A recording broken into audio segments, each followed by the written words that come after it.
Antes da chegada dos portugueses, o território que viria a se chamar Brasil era vasto, diverso e intensamente habitado. Estudos arqueológicos e linguísticos indicam que milhares de grupos indígenas diferentes viviam aqui há pelo menos 12 mil anos. Estima-se que por volta de 1500 havia entre 4 e 6 milhões de pessoas espalhadas pelo litoral e pelo interior e pelas florestas. Esses povos não formavam uma única nação. Eles viviam organizados em centenas de etnias com sistemas sociais, crenças, práticas agrícolas, técnicas de pesca, rituais espirituais e línguas próprias. A diversidade era tamanha que se acredita que mais de 1000 idiomas indígenas diferentes eram falados em território brasileiro antes da colonização. Antes da chegada dos portugueses, o território que viria a se chamar Brasil era vasto, diverso e intensamente habitado. Estudos arqueológicos e linguísticos indicam que milhares de grupos indígenas diferentes viviam aqui há pelo menos 12 mil anos. Estima-se que por volta de 1500 havia entre 4 e 6 milhões de pessoas espalhadas pelo litoral, pelo interior e pelas florestas. Esses povos não formavam uma única nação. Eles viviam organizados em centenas de etnias com sistemas sociais, crenças, práticas agrícolas, técnicas de pesca, rituais espirituais e línguas próprias. A diversidade era tamanha que se acredita que mais de 1000 idiomas indígenas diferentes eram falados em território brasileiro antes da colonização. Os tupis ocupavam grande parte do litoral. No interior, havia grupos como os Gés e os Aruaques.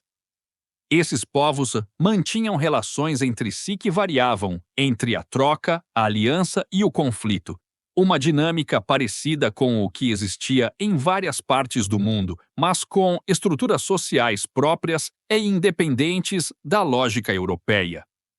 A terra era usada coletivamente e a ideia de propriedade privada como conhecemos hoje não existia.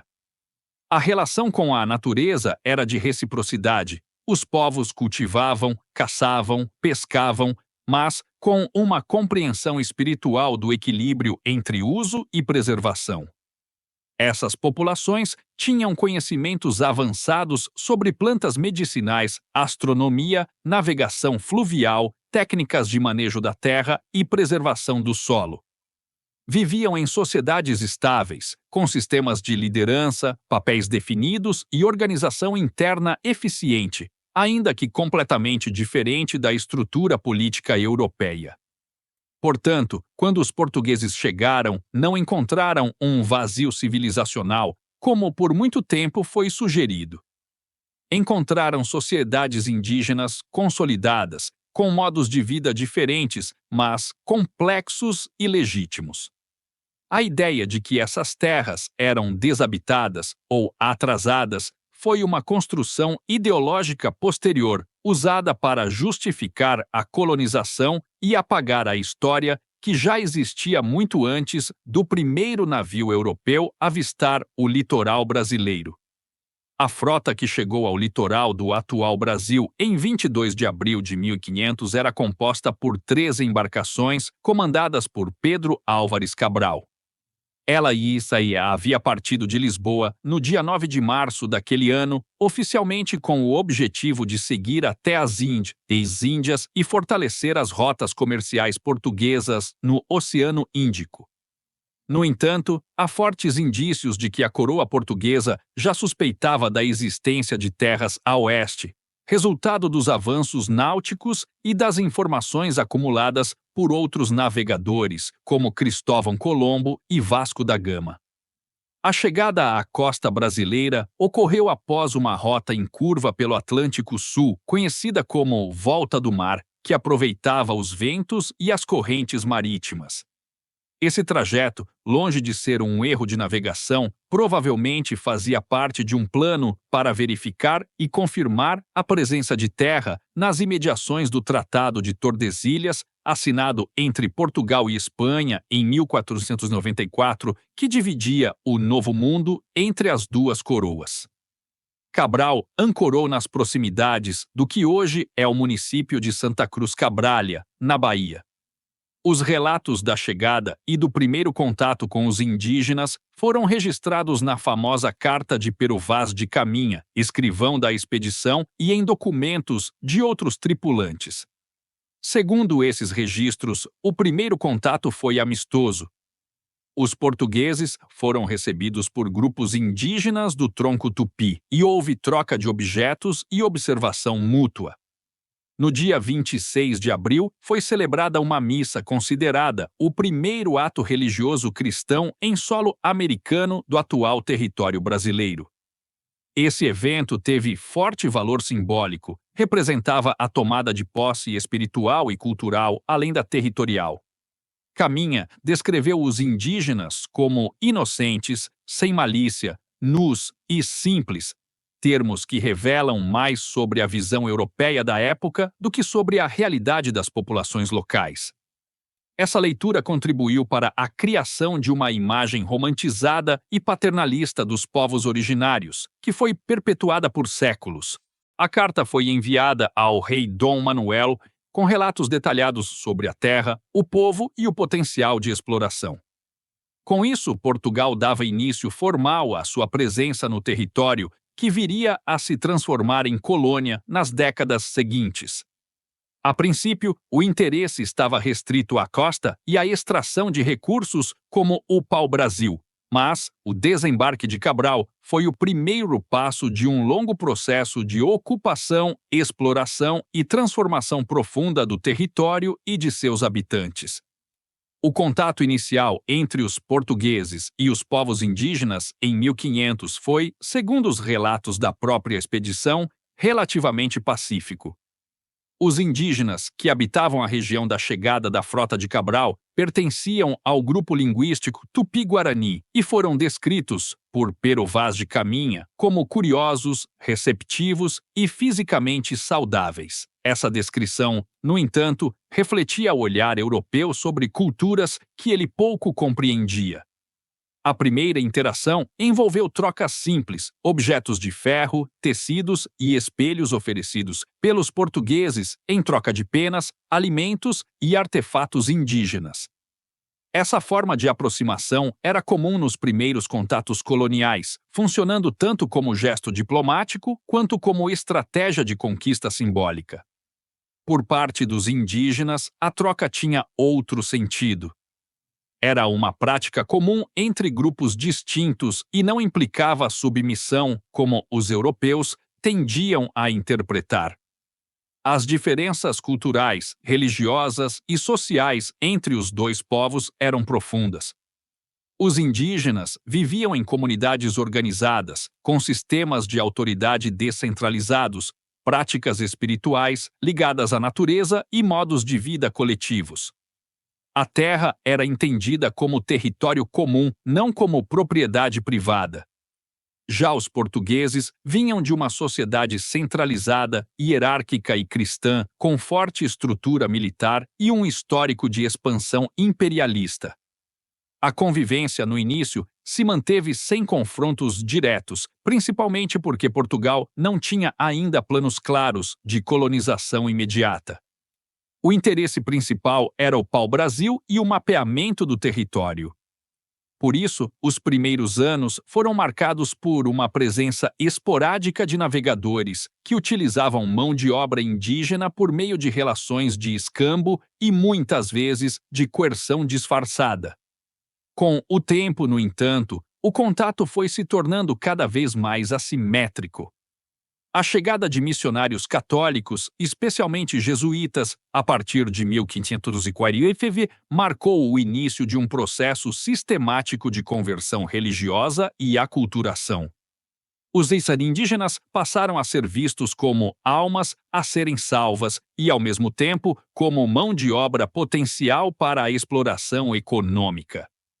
Conflitos começaram a surgir conforme os portugueses expandiam sua presença e seus interesses.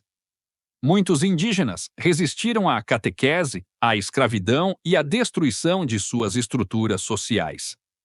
Outros grupos, por estratégia ou sobrevivência, estabeleceram alianças temporárias com os europeus. Esse processo inicial de contato não foi uniforme, variou de região para região, conforme os interesses locais, a força das comunidades indígenas e o nível de presença colonial. Mas, em termos gerais, ele marcou o início de uma relação de desequilíbrio que se agravaria nas décadas seguintes com a consolidação da colonização e a institucionalização da escravidão, tanto indígena quanto africana.